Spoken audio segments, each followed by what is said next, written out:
¿Qué tal, queridos amigos? Ahora su servidor Jorge Aguiñaga y estamos en un programa más de Batalla Cultural desde el Frente Familiar. Y hoy, bueno, pues tengo nuevamente invitados de primer nivel, dos cracks en esta materia y en lo que hoy vamos a estar platicando. Y por un lado tengo al querido amigo Horacio Yusto.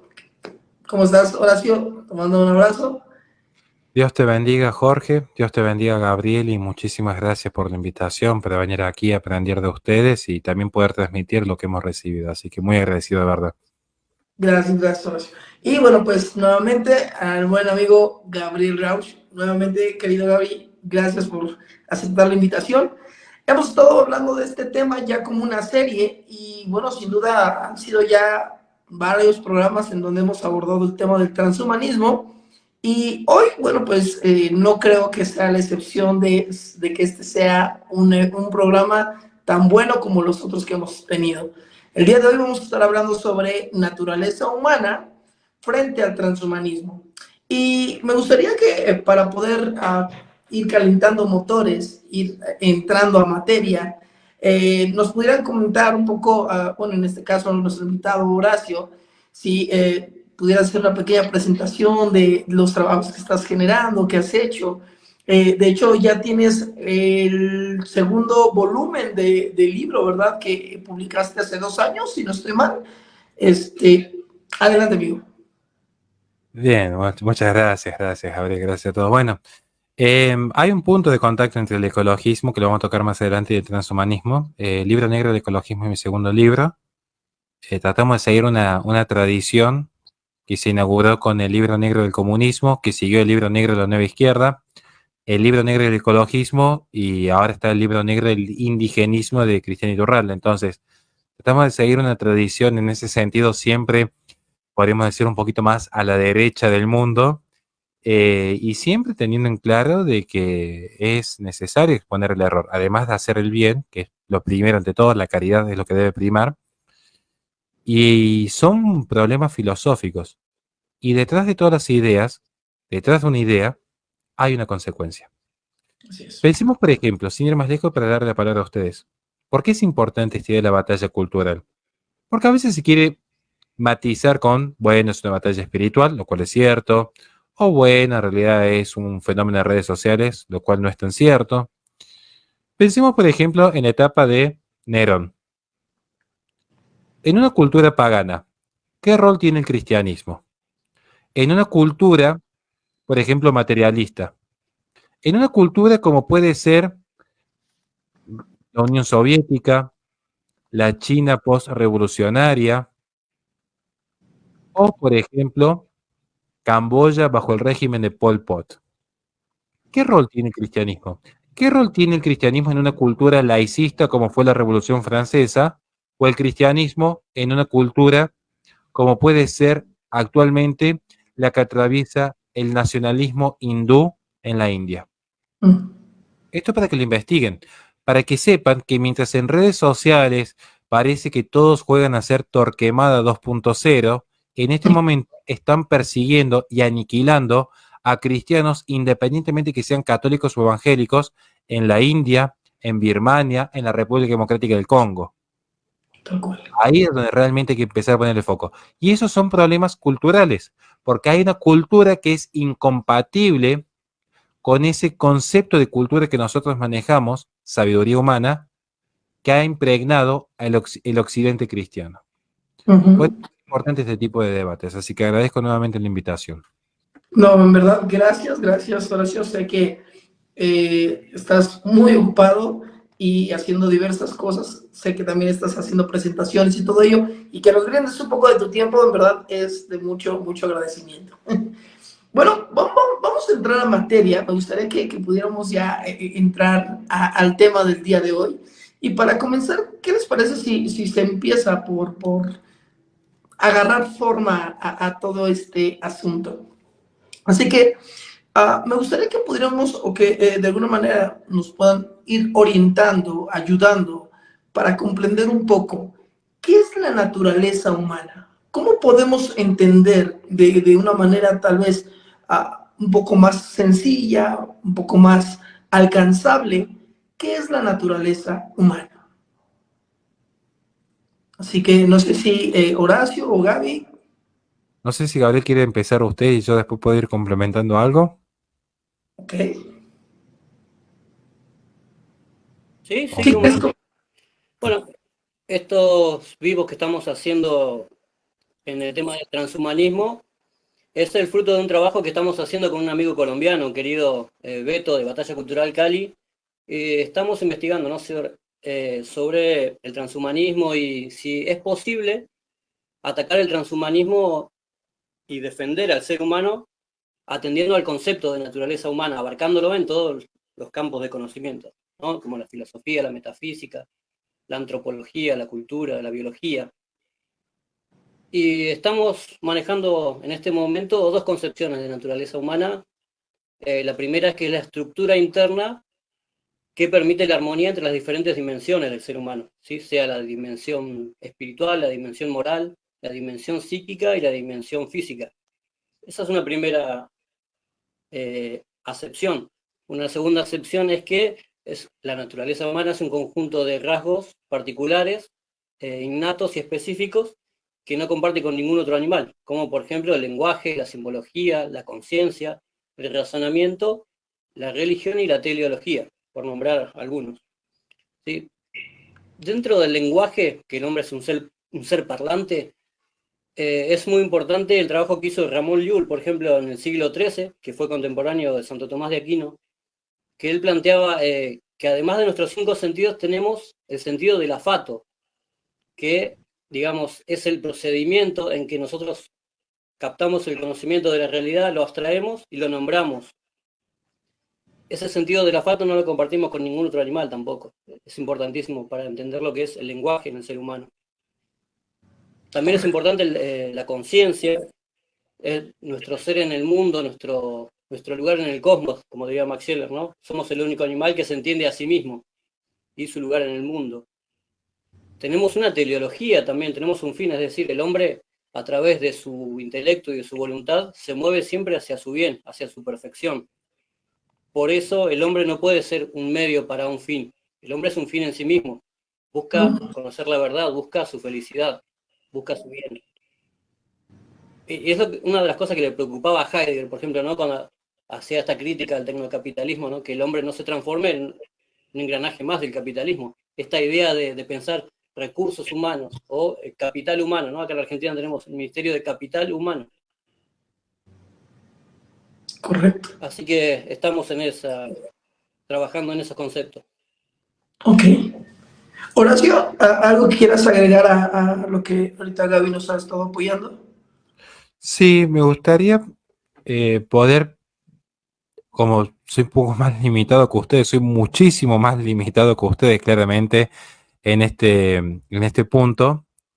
Me gustaría saber si es posible, y si no les molesta, que comparta una diapositiva rápidamente, si no les molesta, para poder explicar algo que me gustaría darme a entender, y quizás con la ayuda visual, y como soy muy mal profesor, quizás con esto me pueda apoyar un poquito para hablar del transhumanismo. Quiero dar mi posición, pero quiero apoyarme en un pequeño aspecto, ¿no? Siempre digo que lo ideal sería volver a lo esencial, digamos. Siempre lo ideal es volver a lo más básico, las formas más simples, para comprender los procesos más complejos. Después podemos hablar de neura. Yo tengo, de hecho, un video que podemos ver tranquilamente si algún día quieren, juntos. Ahí he compartido la diapositiva, si pudiese agregar a la sala. No sé si te está dando la opción. En esa No, la tiene. la tiene que agregar usted, de hecho. La salida ahí como introducción a la filosofía. Es como si agregase un invitado más. Debe estar ahí abajo. Ok. Voy. Listo, ya. Ahí está, bien. Voy a ir solamente a este punto. La distinción entre realismo y inmanentismo. Porque finalmente estas discusiones, y pueden tomar con cualquier autor, pueden hacer este experimento con Aristóteles, con Santo Tomás de Aquino, con Hegel, con Byung-Chul Han, con Parménides, con Heidegger, con quien quieran. La gran discusión aquí es la relación de presencia y distancia. ¿Cómo entiendo yo el mundo?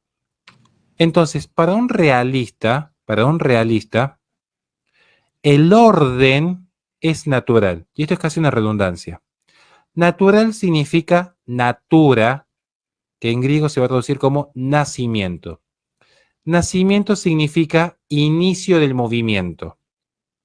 Entonces, hablamos de un orden natural porque hay un límite desde el mismo momento en que una cosa empieza a moverse. Esto es, una cosa empieza a existir. Hay movimiento porque hay un paso de la potencia al acto. Entonces, yo voy a tener que un embrión ya tiene su naturaleza porque desde el momento en que el embrión nace, es decir, inicia su movimiento, ya tiene sus límites.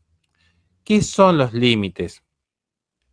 Para un realista, los límites, entiéndase el orden natural, es su esencia. Como explica en Tim Jinson en su libro Introducción a la Filosofía Cristiana, todo lo que es tiene en común el ser. Yo lo veo al hermano Gabriel Rauch, yo veo sus libros, yo veo mi mate, yo veo mi celular, veo mis hijas, todos tienen un elemento en común, una primer naturaleza compartida. Perdón, retracto, no es naturaleza todavía. Todos tienen un elemento en común, todos son. Entonces, la pregunta es, ¿existe? La respuesta será sí. Luego la segunda pregunta es, ¿cómo existen? Y ahí viene la distinción de naturalezas, porque están limitados. Porque Gabriel Rauch, al igual que mis hijas, que mi celular o sus libros, tienen un límite. Y ese límite se llama esencia.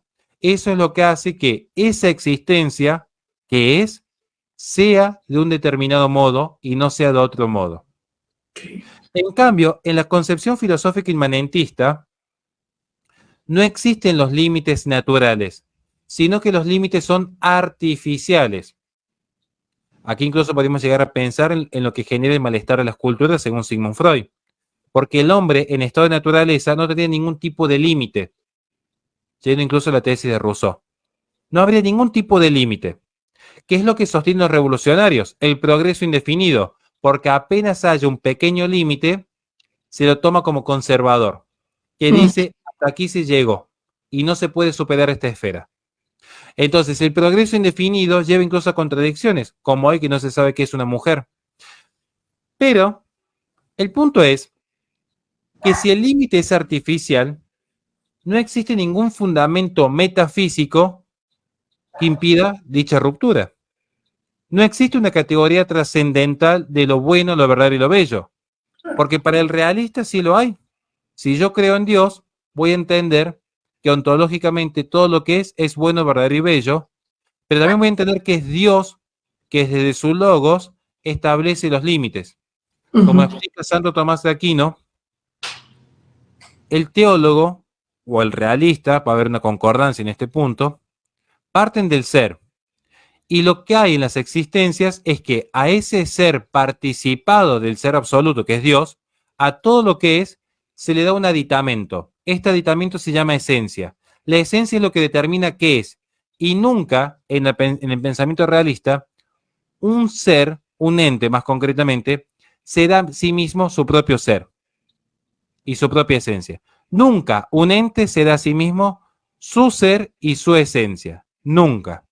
En cambio, para el inmanentista, ya no hay límites. El límite lo que me hace es tener una relación de presencia y distancia. Entonces, yo estoy presente frente a Gabriel Rauch, pero yo no soy Gabriel Rauch. Y Jorge, creo yo que va a entender que Dios está presente entre nosotros, pero ninguno es Dios. Y los tres coincidimos que habitamos el mundo, pero ninguno es el mundo, porque hay un límite que marca la diferencia sustancial. Y sin embargo, los inmanentistas van a decir que todos estos límites son una construcción lingüística, una construcción del lenguaje. Guillermo Dockham, por ejemplo, Baudelaire. Podemos tomar otro ejemplo. Podemos pensar, por ejemplo, Nick Bostrom. Podríamos pensar, por ejemplo, en Baruch Spinoza, un monista. O es pura presencia porque creemos que todo es una misma sustancia, como sostienen los ecologistas. Claro. que sostiene que todos somos la misma sustancia. No hay una diferencia sustancial entre el mono, el hombre, el delfín y el murciélago. Porque ya no hay Dios. Entonces todo proviene del mismo germen. Todo proviene de la misma sustancia. Monismo. Todo es lo mismo. Una única unidad. No hay diferencia sustancial. O el nihilismo. Por ejemplo, de Jean-Paul Sartre, donde ya no hay nada. Porque si todo es, nada vale. Y si nada vale, no hay sentido. Y si no hay sentido, la existencia es simplemente un azar. Porque no hay causa-fin. Porque para que algo tenga causa-fin, tendría que tener un logos primero que oriente el movimiento. Pero aquí no está. Entonces, con esto ya comparto, termino con esto. ¿Por qué digo esto? Ahí está, quería solamente para explicar esta diferencia entre... Porque el transhumanista es inmanentista por definición. Por definición es inmanentista.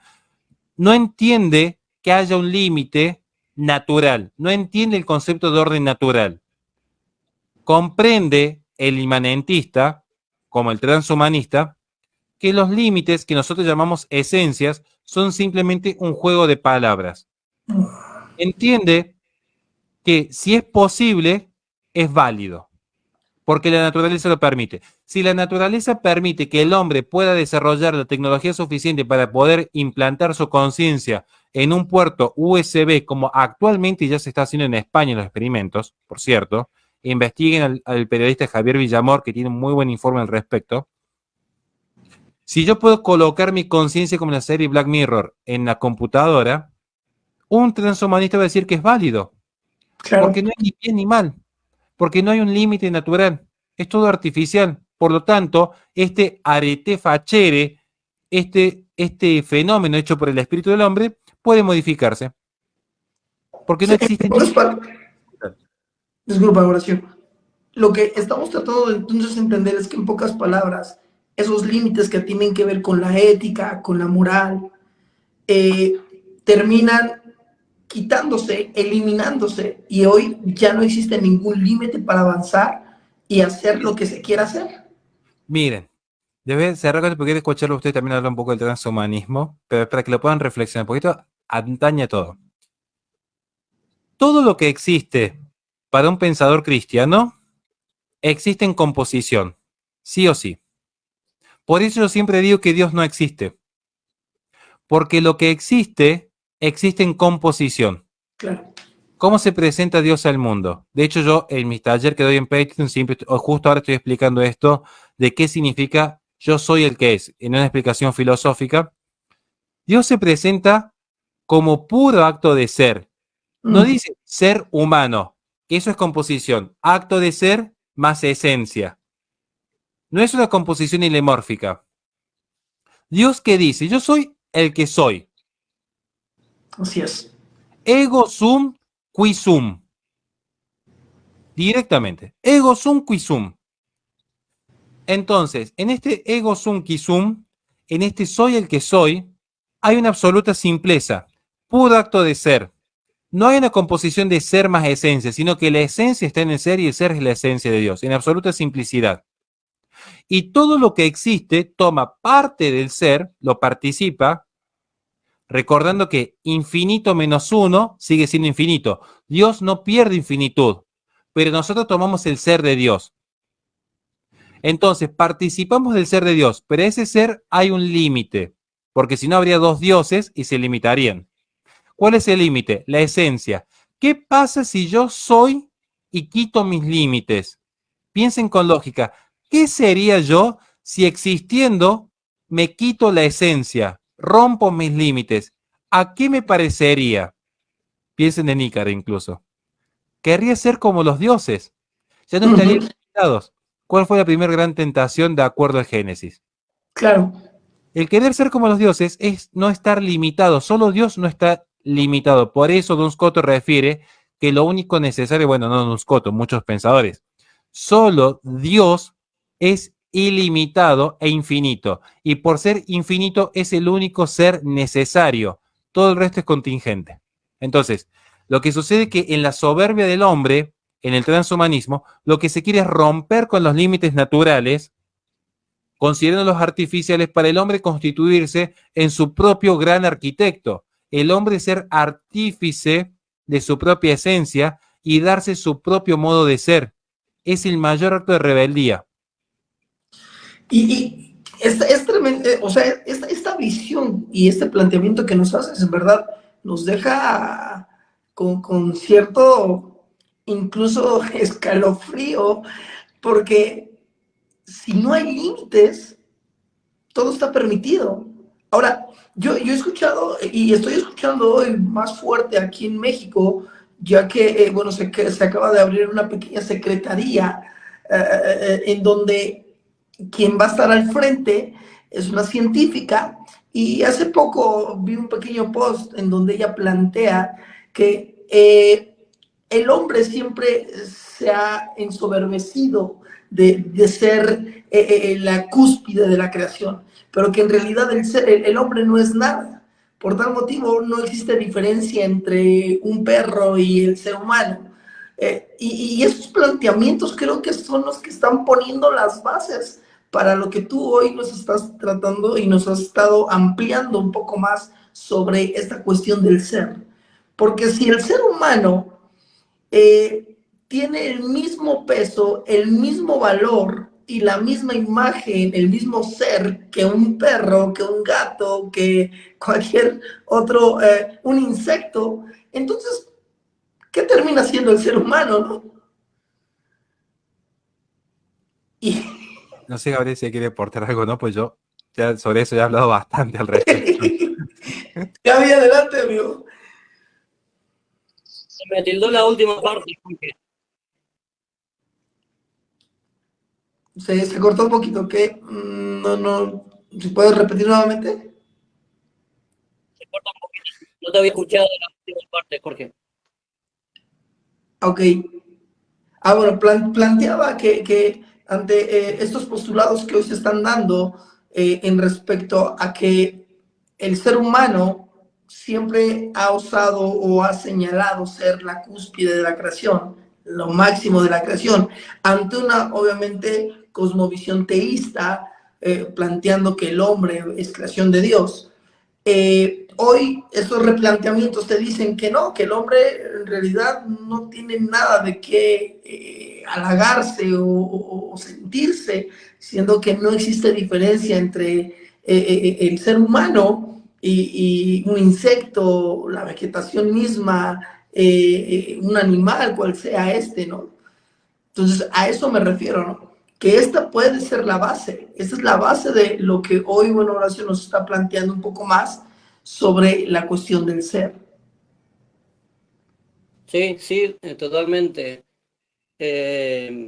A ver, también está el tema que plantean la inmortalidad, ¿no? Como la gran rebeldía. Claro, Plantear el tema de la inmortalidad es una gran rebeldía porque es el último don de Dios.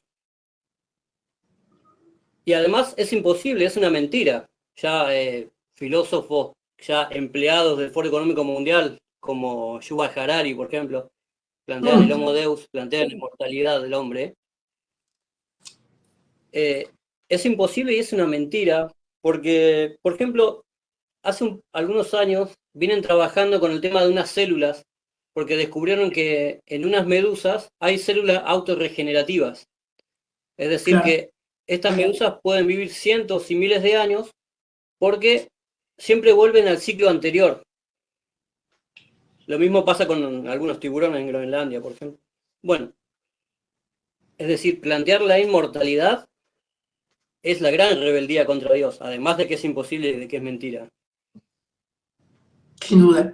Harari es uno de los referentes a todo este pensamiento que estamos analizando, ¿no? Creo que él, curiosamente, con su trilogía de libros, eh, eh, plantea muy bien este término, ¿no? De animales a dioses, ¿no?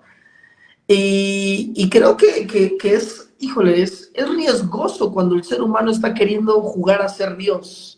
Es peligroso, es muy peligroso. No sé sobre este punto, Horacio, ¿qué podrías apoyarnos en respecto a este planteamiento? ¿Qué tan peligroso puede ser este juego del ser humano por querer ser Dios mismo, ¿no?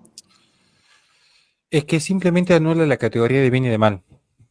O sea, el tema es, a ver, va a sonar un poco raro lo que voy a decir,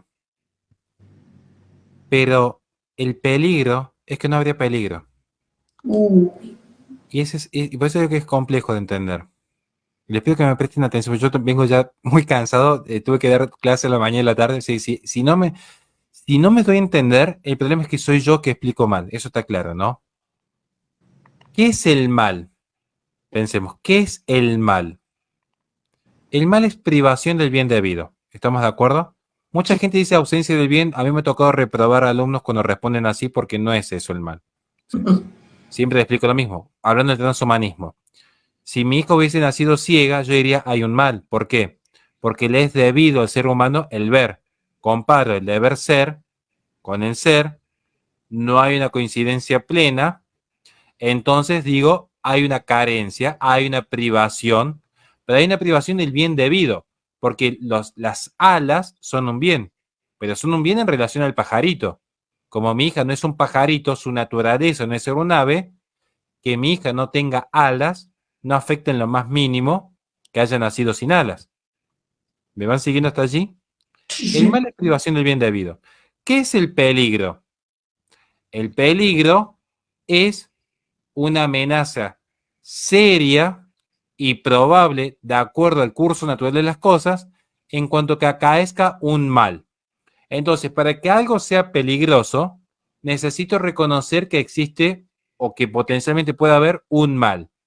En un Claro. sentido técnico, lo aclaro porque después se puede sacar de contexto, en un sentido muy técnico, el mal en sí mismo no existe porque no tiene causa eficiente. El mal es causa deficiente, pero para que nos podamos entender en el diálogo y no entrar en tecnicismo, vamos a decir que el peligro implica la existencia probable de un mal. Por eso es peligro y no es un mal consumado. Pero para que yo hable de mal, tengo que tener previamente una noción del bien debido.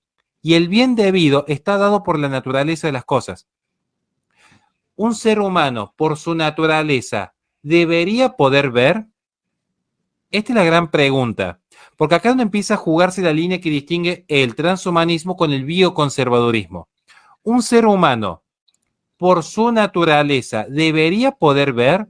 Si la respuesta es sí, y yo tengo un niño que nace ciego, que el ser humano, mediante la razón y la inteligencia, pueda subsanar esa vista que ha perdido el niño, yo como conservador voy a decir, bienvenido sea. Claro. Es como lo que sucede cuando un niño pierde a sus padres. ¿Qué institución aparece? Una institución artificial, porque no es natural. Si los padres naturales de un niño mueren, ¿qué institución artificial aparece? La adopción. Claro. Porque se intenta, mediante la virtud del hombre, subsanar una alteración del bien debido. Ahora, ¿le es debido por naturaleza al hombre con solo pensar tener incrustado un chip que le permita cambiar los canales o manejar el celular con un pestañeo? Ahí es donde tomamos distancia del transhumanismo, porque es cuando se empieza a perder la esencia que está dada por su naturaleza, por el deber ser. Ahora, ¿cuál sería el peligro del transhumanismo? El tema es que para el transhumanismo no va a haber peligro porque el peligro implica una concepción del mal. Pero si Dios ha muerto y el hombre lo ha matado, no tengo un barómetro para establecer qué es el bien y qué es el mal. Todo se reduce a una construcción social. Lo que antes parecía impensable, hoy de hecho es una realidad. Y el transhumanista, como todo inmanentista, no trasciende, ve la existencia y decir, bueno, ¿es posible o no es posible que haya un papá manteniendo relaciones con su hija? Y como posible es, listo, es parte de realidad. Porque no distinguen la potencia del acto en cuanto a naturaleza, sino la posibilidad de la propia existencia. Oh, Entonces, ese es el problema. Si yo a usted le planteo una relación, por ejemplo, un, entre comillas, matrimonio LGBT, usted me diría, no es conforme al orden natural, supongo yo. claro. ¿Qué diría un inmanentista? A ver, ¿es posible o no es posible que dos hombres mantengan relaciones? Y posible es. Entonces, ¿qué van a decir? Sí, si es Es. posible, por lo tanto existe. Y si existe, es una realidad. El resto es un invento del lenguaje. Eso diría un inmanentista. Hagan el experimento, vayan a un debate con cualquier pensador inmanentista y van a dar la respuesta que les da. Sí, sí, Porque sí. si yo reconozco un orden, tengo que reconocer que, por ejemplo, mi biblioteca está desordenada. Voy a hacer el ejemplo de la biblioteca de Gabriel. Si yo digo la biblioteca de Gabriel está ordenada, es porque hay una inteligencia que ordena y que hace inteligible el orden. ¿Se entiende? Si algo es inteligible, es porque hay una inteligencia anterior que inscribe mediante logos ese trascendental dentro de la cosa. Ese logos nosotros llamamos Dios. Acá no queda con las prácticas filosóficas. ¿Qué es lo que pasa con el transhumanismo? Y directamente niegan estas categorías. Entonces ni siquiera existe ni el bien ni el mal, simplemente es. En todo caso, el bien y el mal, si tienen que dar una respuesta, la van a dar desde el utilitarismo secularista de John Stuart Mill y Jeremy Bentham. Es decir, bueno, si podemos mejorar la calidad de vida y la felicidad de la mayor cantidad de personas posibles, ¿por qué no? Y ahí es donde se confunde lo que es el avance científico al servicio del hombre, algo que yo favorezco, claramente, a lo que es la tecnocracia y la sustitución de la naturaleza humana por un régimen de algoritmos. Que esto es lo que denuncia muy bien Byung Chun Han. Estoy citando a un budista. A ver, a mí ya me han salido a excomulgar por tener un buen trato con mis hermanos evangélicos. Ahora por citar a un budista ya van a decir que soy el culmine de la energía. Pero bueno, digo, Byung Chun Han plantea algo muy interesante en su libro, que yo recomiendo, que se llama No Cosas. Así como yo dije que no hay que comprar el libro Infocracia porque es muy malo, sí recomiendo No Cosas, que es un libro muy bueno. No Cosas de Byung Chun Han lo plantea fantásticamente. La revolución industrial reemplaza el artesano. Y el auge del capitalismo va a empezar a reemplazar al Homo Faber. Ese hombre que con sus manos transformaba la naturaleza ya no existe. Y ahora la inteligencia artificial incluso reemplaza el intelecto humano. Paulatinamente el humano está desapareciendo. Ya no solamente que no transforma la naturaleza, porque ahora lo hacen los robots. Ahora va a ser la inteligencia artificial la que piense por el hombre. ¿Y qué es el hombre? Literalmente, y no lo digo como teoría conspirativa, lo digo como alegoría filosófica. Es Matrix.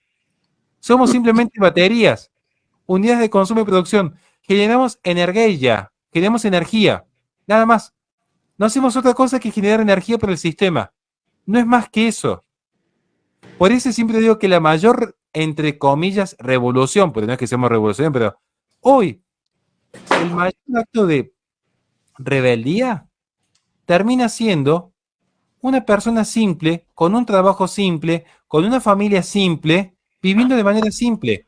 Hoy, que un hombre pueda trabajar en su pequeño almacén o en su taxi de sol a sol, que la mujer tenga hijos, que los domingos vayan a misa o al templo, se congreguen, que oren, que puedan ayudar al vecino, que visiten a un enfermo, que salgan a pasear todos juntos a la plaza a tomar unos mates, es lo más revolucionario porque se alejan de ese control sistemático que plantea el transhumanismo a través de la inteligencia artificial. Y la gente no se da cuenta cómo esto está avanzando. Claro. Al principio parece que soluciona muchos problemas. No es que el transhumanismo vamos a hacer el día de mañana una especie de cyborg como un videojuego que a mí me encanta que se llama Cyberpunk. No, no es esa romantización. No es como la película de Robocop. Está muy romantizada y a mí me encanta Robocop. Pero Robocop todavía conserva cierto espectro de humanidad, que es su alma, su animus. Y no es casual que tanto en Robocop en la 1 como en el remake que se hace ahora hace poco, ¿qué es lo que conservan los dos? Siempre, además de la boca, los pulmones, el animus, que es la respiración, el aire. Animus en griego significa movimiento del aire, que otro se traduce como espíritu en latín, el espíritu. Por eso cuando alguien muere decimos expiró. Estamos perdiendo ese animus, estamos perdiendo el alma. Hoy los algoritmos nos controlan, ya vivimos en un sistema transhumanista. No esperen ser como los cyborgs. Hoy la tecnología está absorbiendo al ser humano, objetivamente. Hoy está, vean la fecundación in vitro, cómo ha avanzado. Hasta Donald Trump, supuesto candidato pro vida, quiere fomentar la fecundación in vitro como mecanismo de reproducción. O sea, esto es un problema que incluso atraviesa aparte de la derecha, que hay que perder el miedo a hacer autocríticas también. Sí, sí, sí. Atraviesa a un gran espectro conservador también, que creen que la tecnología es inmaculada como el consenso científico del cambio climático, que son inmaculados, que no tienen intereses, que no tienen pretensiones, que no tienen pecados. O sea, no son dioses, como diría Aristóteles. O son dioses o son bestias. Yo no les veo forma de dioses. Quizás sean humanos pecadores como nosotros. Tal cual, es verdad. Wow. Sin duda el tema tiene mucho, mucho para poder escarbar y creo que mientras más nos profundicemos, más nos daremos cuenta de lo terrible que hay detrás de todo este tema transhumanista. Ahora, en nuestro programa siempre tratamos de direccionar y ayudar a las familias, porque es uno de los enfoques en donde nosotros creemos que podemos comenzar la batalla cultural. Creo que es desde la casa, desde el hogar, desde la familia, donde podemos hacer cambios que se van a visualizar en la sociedad. Y hablando de este tema y tocando bueno, todo lo que hoy tanto Gabriel como Horacio nos acaban de brindar, creo que es una pregunta, o la siguiente pregunta es fundamental y necesaria para pues lo que tenemos que hacer. Y esto tiene que ver con el hecho de qué podemos generar, de qué manera podríamos contraatacar, por así llamarle, a todo este pensamiento transhumanista desde la casa, desde el hogar. ¿Qué hacemos en el caso de nosotros que somos padres, qué hacemos con nuestros hijos? Porque posiblemente nosotros no alcancemos tal vez a concebir todo el avance tecnológico y todo lo que se pretende hacer y que ya se están empezando a hacer algunos proyectos, ¿no? Pero, ¿quién dice que nuestros hijos no? Y ahí es donde, como padre, creo que sí debemos analizar, pero también necesitamos tener una respuesta. Así que no sé si Horacio, Gabriel, ¿quién de los dos quiere apoyarnos? Sí, primero, primero que debemos hacer los padres es tomar conciencia del tiempo que estamos viviendo, ¿no? Es, estar a la altura de los tiempos, como decía Ortega y Gasset en La rebelión de las masas. Porque hay una frase que a mí me encanta de Bauman, en un texto que se llama Globalización, que dice, el silencio se paga con la dura divisa del sufrimiento humano. Entonces es hora de formarnos en estos temas, porque vienen rapidísimo, y es hora de explicarle a nuestra familia, a nuestros hijos, el peligro de la técnica, ¿no? Estamos viviendo en la era de la técnica. Y acá me gustaría hacer una distinción entre ciencia y técnica, ¿no? Porque esto que mencionaba Horacio sobre los inmanentistas, que ellos dicen, bueno, lo que si se puede hacer, se tiene que hacer y punto, no hay una norma, no hay una ética. Hoy vivimos en la ética del consenso que decía Habermas. Y esta idea viene ya desde los empiristas como Bacon, por ejemplo, que decía que todo lo que la ciencia puede hacerlo, debe hacerlo en nombre del progreso.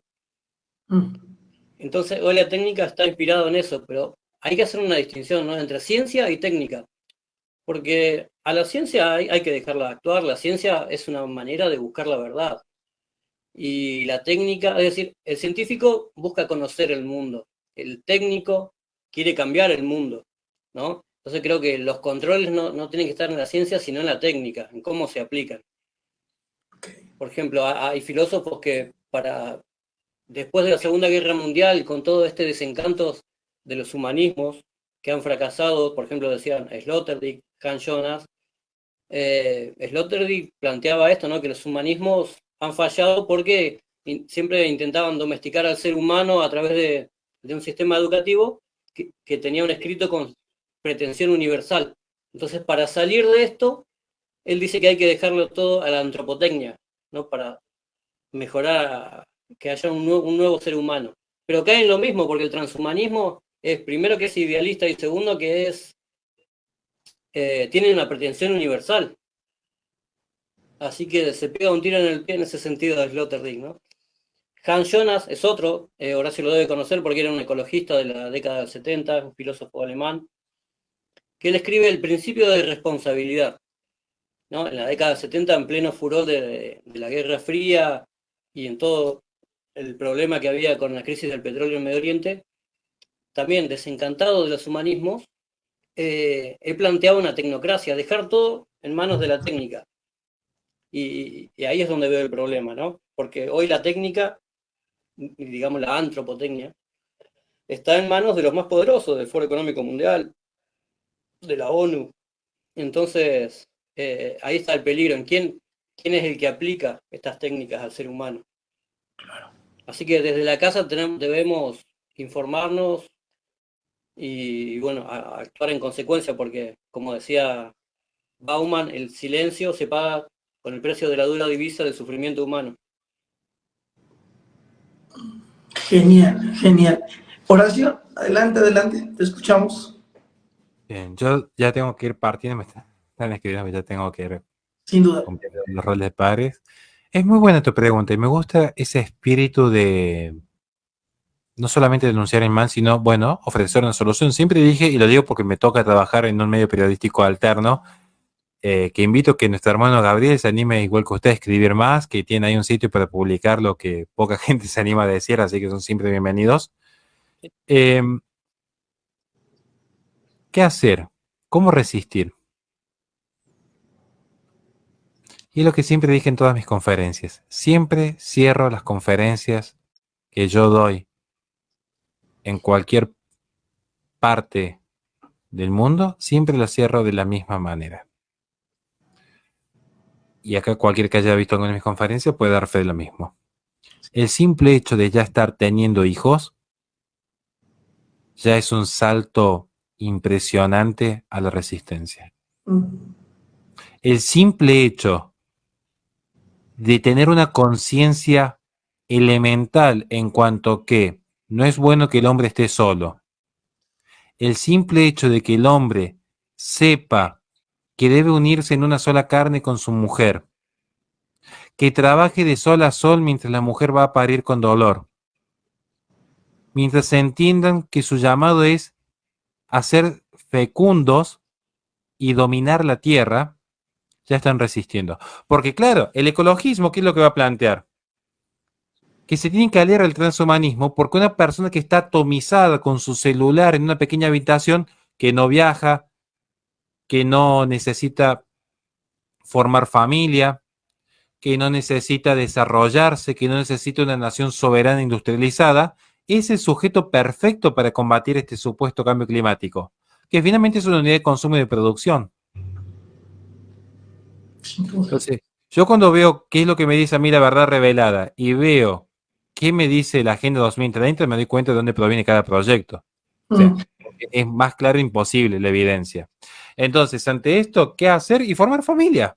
Ahora, alguien me podría decir que por distintas circunstancias, porque no encontró la persona indicada para llegar a Dios, por distintos problemas que tuvo y vicisitudes a lo largo de su experiencia vital. Yo nunca voy a juzgar ese aspecto. ¿Quieren ser fecundos y de repente no pudieran formar familias? Es más que entendible, porque el tener hijos es una bendición y una gracia de Dios. Entonces, tenemos que ser primero los que tenemos hijos agradecidos con Dios, ante todo. No es que somos especiales. Al contrario, Dios nos dio más responsabilidad, porque tenemos que conducir esas almas al cielo. Pero también hay que ser fecundos amando al prójimo. Hay un libro muy bueno en Luigi Sago que se llama La muerte del prójimo. Si yo voy por la calle y me pongo los auriculares, los anteojos de sol y no estoy viendo al hermano necesitado a mi costado, lo estoy matando. Entonces, ¿queremos combatir este sistema que busca la atomización del individuo? Hay que ser fecundos. ¿Cómo? No yendo con la fecundación in vitro, sino yendo a buscar adoptar, a buscar la compañía a los ancianos, a visitar los enfermos, a alimentar al hambriento, algo que por cierto no le gusta la tecnocracia, algo que no le gusta este sistema globalista que a los más indefensos y los más débiles los quiere excluir, que esto yo lo venía haciendo desde Ernst Haeckel, creador del concepto de ecología, hasta por ejemplo la primer conferencia de control demográfico en la cual forma parte la Liga de las Naciones con el financiamiento de Milbank Foundation, un grupo económico anglosajón, donde veían con preocupación cómo en América Latina y en China se estaban reproduciendo demasiado rápido, y esto era una amenaza a sus intereses. Hoy esa amenaza está en el África. Por eso la conferencia de partes nunca le preocupó cuestionar a Xi Jinping y su régimen comunista que está siendo hoy la nación más contaminante del mundo. Lo que les preocupó es por qué no se implementaban los derechos sexuales y reproductivos en nombre de combatir el cambio climático en el África. ¿Quieren combatir el transhumanismo? Perdón la expresión, hermanos queridos, lo digo con mucho respeto. Tienen que volver a lo más básico, de lo básico, de lo básico que hace un varoncito con una mujercita en el lecho del matrimonio. Aunque parezca medio grotesco lo que estoy diciendo, hoy eso es un acto revolucionario. Hacer algo tan elemental, como nos dice la verdad revelada, que es unirse en una sola carne, varón y mujer, eso ya es combatir el transhumanismo, que por cierto, que pase desapercibido, no solamente se vincula al ecologismo, también se vincula al feminismo. Sí, claro. ¿Qué es lo contrario al ser? Piensen ustedes, ¿qué es lo más contrario al ser? Y con esto me voy, me gusta pensar. ¿Qué es lo más contradictorio al ser? Si yo digo, por ejemplo, ¿qué es lo más contrario al blanco? ¿Qué es lo primero que me responden? Lo más contradictorio al blanco. Claro, más que el negro sería el no blanco. Porque Claro. podría ser el amarillo, el No rojo, blanco. el negro. ¿Qué es lo más contradictorio al ser? El no ser, No. que es nada. Porque sobre la nada no hay predicamento. Que esto algún día sí que hacemos un vivo especial explicando por qué el ser de Dios necesario, por qué el ser de Dios es necesario. ¿Bien? Ahora, porque sobre el ser hay predicamentos. ¿Me Así siguen es. hasta ahí? Entonces, si algo existe es porque puede ser predicado de un ser primero, que tiene que ser absoluto e infinito, para albergar la potencialidad de toda existencia. ¿Qué es lo más contradictorio del ser? El no ser. ¿Bien? Si yo me autopercibo mujer, ¿qué estoy diciendo? Bueno, mira, tenés un problema grave, claramente, pero hay algo más extremo todavía que autopercibirse mujer. El no binario. Por eso está esta corriente, ya no solamente que es la corriente animalista de ser una misma sustancia con los animales, ahora es toda una identidad tal que gira al no ser, porque yo les pregunto, ¿puede de la nada surgir algo? En términos de la cosmología más elemental y básica. De la nada nada surge, por eso es la nada. De la nada nada surge. Entonces, ¿qué surge del no ser? Del no ser no surge el ser. Que esta es la discusión que tenía ya Parménides con Heráclito, de hecho. Así es. ¿Qué surge de un no binario? Ahí está el tema. Es una excelente forma de encontrar la natalidad. Porque si yo estoy encerrado en el mundo digital no hay carga ontológica. ¿Qué vida puede reproducirse? ¿Qué bien puede hacerse en el mundo digital? Cuando yo digo que la batalla cultural mía, ¿saben dónde se da mi batalla cultural? Con las dos criaturas que están durmiendo detrás de esta oficina. Que esas almas lleguen al cielo. Esa es mi batalla cultural. No es Twitter, no es 1000 videos de YouTube, no es una foto en Instagram con mi pañuelito celeste o un trending topic en Facebook de sí a la vida. Batalla cultural es justamente cultivar algo para las generaciones venideras. Y el problema de la batalla cultural actualmente es que vamos a los parques y están vacíos de niños. Por eso digo que la gran revolución es primero empezar a ser fecundos. Después el resto vendrá por añadidura. Pero yo desde el no ser no puedo hacer emerger el ser. Yo puedo tener las mejores ideas en internet. Pero si la realidad está vacía, ¿de qué me sirve? Yo puedo ser el mejor profesor del mundo de filosofía. No lo soy, de hecho, debo ser el peor de todos. Pero ¿de qué me sirve ser el mejor profesor de filosofía si tengo un aula vacía? ¿De qué me sirve el cuadro más bello de arte si no hay un alma que se deleite y se goce con la observación? Esto lo estudiamos en filosofía del arte.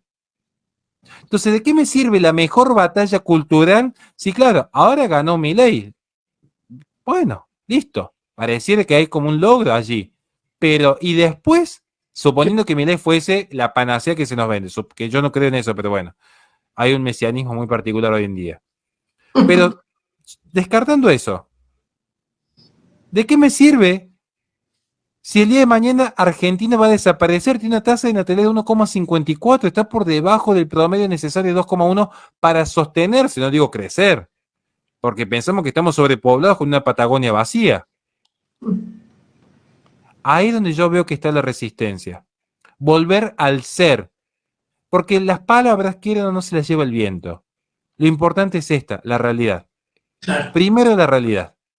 Después vamos con los ejercicios filosóficos. Así que bueno, muchas gracias por la invitación a ambos.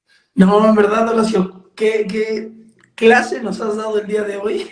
Sin duda, nos quedamos con ganas de escucharte más. Sé que tienes compromisos ya, pero antes de que te vayas, me gustaría solamente pedirte que nos puedas responder dos cosas. Uno, algunas personas del público nos están preguntando que en México, ¿dónde pueden conseguir la segunda parte del libro negro del ecologismo? Ya que ya lo has estado anunciando, pero pues algunos están interesados aquí en México. Bien, voy a pedir perdón, no me gusta hacer spam de mi canal, no me gusta hacer Adelante, proselitismo. adelante. No. Pero bueno, lamentablemente, para que no se vayan a confundir, si van a mi canal de YouTube Horacio Giusto y ven la descripción de los últimos vivos que yo he estado haciendo, ponen la descripción ahí que te anda después de abajo del título de descripción, ahí tienen cómo conseguir mi libro en cada país. Entonces en México le escriben a ese email que es el de Joana Campos, que es una mujer que trabaja en Gateway Hispanic, le escriben un email o directamente me escriben a mí, a mi Instagram, y yo les paso los datos sin ningún problema. Me pueden escribir a mi Instagram o a mi propio email también o al email que figura en la descripción y ahí lo consiguen sin ningún inconveniente. Perfecto. Muy bien. Y Llega a bueno, los 2 pues, días. la segunda pregunta iba relacionada a esto, sobre tus redes sociales, a donde la gente puede seguirte para seguir escuchando todo este tipo de información y de datos e investigación que tú mismo estás haciendo y que estás presentando. Así que, pues adelante, amigo, ¿dónde más podemos seguir escuchándote? Yo no manejo mis redes, todas las redes salen como Horacio Justo, pero yo no las manejo. Cada tanto subo algo, por ahí en Instagram puedo estar un poquito más activo, subiendo algún tipo de contenido, más que todo flyers o alguna noticia del día que me parece interesante compartir. Pero en YouTube, donde por ahí puedo generar algo, hago mis vivos. Pero pasa que los que me siguen en YouTube saben que yo jamás pedí que se suscriban a mi canal. Siempre digo, bueno, esto es un espacio al que le gusta pensar y acá venimos, somos siempre 30, 40 locos que queremos pensar, cuestionar, debatir, porque nos gusta la filosofía y no queremos que sea algo popular tampoco. Pero bueno, como Horacio Justo, ahí tienen mi contenido, digamos. Tengo un canal alternativo que se llama Un Conserva Random, pero ese otro canal lo hago un poco como hobby con mi hija, que a veces nos divertimos analizando películas, cómics o cosas así, bueno, pero es más de hobby, que me gusta mucho, lo hago como hobby, sinceramente. Pero bueno, ahí más o menos pueden encontrarme. Pero insisto, o sea, más que todo en Instagram, si alguien me quiere mandar un mensaje privado, ahí puedo responder por el tema de algún libro. Pero yo igualmente siempre recomiendo 1, 2 horitas al día, como mucho, de redes sociales. Digo como mucho porque yo también consumo, pero lo pongo de fondo mientras estoy corrigiendo un examen, estoy preparando una clase, pero no nos... Es importante dar la batalla cultural, pero no nos dejemos asfixiar por las redes. Eso digo que hay que tener mucho cuidado porque pasa desapercibido y pasa entre gente muy buena que lamentablemente yo la he visto caer en vicios muy profundos por no saber poner límites a las redes. Lo digo con mucho cariño, pero algo que puede ser tan enriquecedor como un diálogo interreligioso, hoy se ve lo peor de lo peor de lo peor, que no favorece ni al católico ni al evangélico por no poner límites a tiempo a este desenfreno virtual, porque confundimos lo real con lo virtual, porque muchas de las cosas que se dicen en las redes sociales cara a cara no se diría a nadie, por respeto al prójimo, porque cuando tenemos el prójimo al lado, nos mueve ese Espíritu Santo donde vemos que está Dios en el corazón del otro. Pero en las redes que estoy viendo, una pantalla, una cosa, un objeto. Entonces, como veo un objeto, una pantalla, y no una persona, confundo la persona con la pantalla. Y trato a la persona como un objeto. Exactamente. No, en verdad, gracias por tu tiempo, Horacio. Fue enriquecedor. Esta plática fue muy enriquecedora. Sé que tienes también un compromiso, nos habías comentado, pero bueno, no quería que te pudieras, pues, sin despedirte y antes de que te despidieras, pues avisar o comentarnos dónde podemos seguir nutriéndonos con todo tu contenido. Y una vez más, gracias, amigo, por tu tiempo. Dios les bendiga a ambos. Gracias, Gabriel. Gracias, Jorge. Bendiciones. Está mi amigo Abraham Garza. Dios te bendiga enorme. Y de hecho, por aquí anda también, mi querido Abraham. Listo. Dios les bendiga. Tengo que partir ya mismo. Cuídense. Muchas gracias por todo. Nos vemos. Gracias por todo. Y bueno, pues nos quedamos tú y yo, querido Gabriel, solamente hacer una reflexión final de todo lo que hoy... Creo que podríamos llamarle a este tema una clase magistral con Horacio de Houston sobre transhumanismo. Estuvo muy bueno, la verdad estuvo muy bueno. Pensando en el último, la Sí, última parte. Horacio siempre es muy... Sí, sí sé, sí, sí, sí. Pero, digo, Perdón, porque yo tengo un delay. Hoy la señal no me anda bien y tengo un pequeño delay. sí, sí, sí, se nota un poquito la parte de ese delay. Pero quisiera, a modo de ir cerrando el programa y reflexionando un poco, la última parte que Horacio planteó sobre la batalla cultural desde el frente familiar, desde la casa. Se viene a mi mente la historia de el conquistador Josué, el cual, bueno, pues cuando leemos ya su desenlace, el fin de su vida en el libro de Jueces, dice que cuando él muere y muere la generación que junto con él conquistó esa tierra, se levanta una nueva generación desconociendo lo que había pasado con Israel en la salida de Egipto, en los 40 años en el desierto, y de lo que Dios había hecho a favor de ellos. Entonces pienso un poco en el punto en que estos hombres se enfocaron en conquistar su tierra, se enfocaron en poder hacer suya esa Canaán, pero se olvidaron de lo más valioso que tenían en su vida, que no era la tierra, eran sus hijos, eran su descendencia. Se olvidaron de trascender en ellos. Y creo que en este punto sí nos podemos enfocar mucho. Como yo lo decía en la pregunta, creo que posiblemente nosotros alcancemos a ver algunos experimentos fallidos, otros posiblemente con éxito sobre este tema del transhumanismo, pero la realidad es de que muy probablemente sean nuestros hijos los que puedan ver a temas todavía más peligrosos y más feos sobre el asunto del transhumanismo.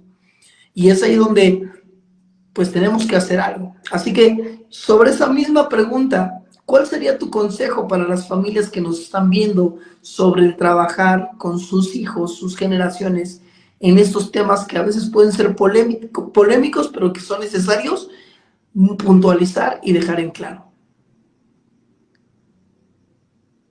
Sí, primero el amor, ¿no? El amor y la armonía en la familia. Después, lectura en conjunto. Hay una buena idea que es hacer como un club de lectura, ¿no? En familia y comentar. Por ejemplo, en este tema del transhumanismo, es muy bueno leer, por ejemplo, Un Mundo Feliz de Aldous Huxley, Mm, que tiene muchísimo que ver con este tema. Y de hecho es casi como yo lo veo como una profecía, ¿no? Es tremenda tal esa novela cual, distópica que no es tan distópica. cierto. 1984 de George Orwell es otra buena novela que para leer en familia. Eh, Creo que fomentar el principio de responsabilidad también, ¿no? Como lo que decía yo con respecto a este filósofo alemán que en realidad era de izquierda, era un ecologista y está a favor del transhumanismo, pero él planteaba una ética diferente. Él quería buscar un principio que rija para toda la humanidad, es decir, con esta idea de qué planeta le vamos a dejar a nuestros hijos. Él lo plantea, por supuesto, desde el transhumanismo, ¿no? Pero esto lo podemos aplicar nosotros, los cristianos. Por amor a nuestros hijos, ¿qué planeta le vamos a dejar? Si no peleamos nosotros, si no nos instruimos, si no le informamos qué es lo que está pasando y qué es lo que puede llegar a pasar, el peligro de la técnica, de la ciencia, bueno, como decía Bauman, se paga con la dura divisa del sufrimiento futuro. Así es. Wow. Pues estamos ya, creo que este es el tercero o cuarto live sobre el tema de transhumanismo. Estamos casi al cierre de esta serie. Y el próximo live yo creo que va a estar igual de bueno como han estado estos que hemos tenido. Así que, pues antes de despedirnos, querido Gabriel, me gustaría que nuevamente nos compartas dónde podemos conseguir tu libro, dónde podemos seguirte a través de redes, a través de YouTube, no sé si tienes un canal, así que adelante, querido amigo, te escuchamos. Bien, el libro Prohibida la familia lo pueden conseguir en Amazon. Ya está prácticamente en casi todos los países. Si su país no tiene convenio con Amazon, me escriben al privado y bueno, vemos la forma de hacérselo llegar. Ahí lo tenés, Jorge. Qué grande. La única red social que manejo es Instagram, es Gabriel-Rauch-02. Ahí también pueden ver los posteos que hago al respecto. Perfecto. Pues Gaby, gracias nuevamente por estar en esta aventura que ya desde hace algunas semanas nos comenzamos a incursionar. Y bueno, pues solamente el público que nos sigue, gracias Ana María, Anita, gracias, Maur, Abraham Garza, amigo, él es de Monterrey y tiene un librazo que en verdad está buenísimo, a ver si después nos aventamos un live con él. Víctor Hugo, y bueno, cada una de las personas que estuvo, hoy estuvo muy movido el chat, eso está muy bien. Nos damos cuenta que es un tema que obviamente sí está.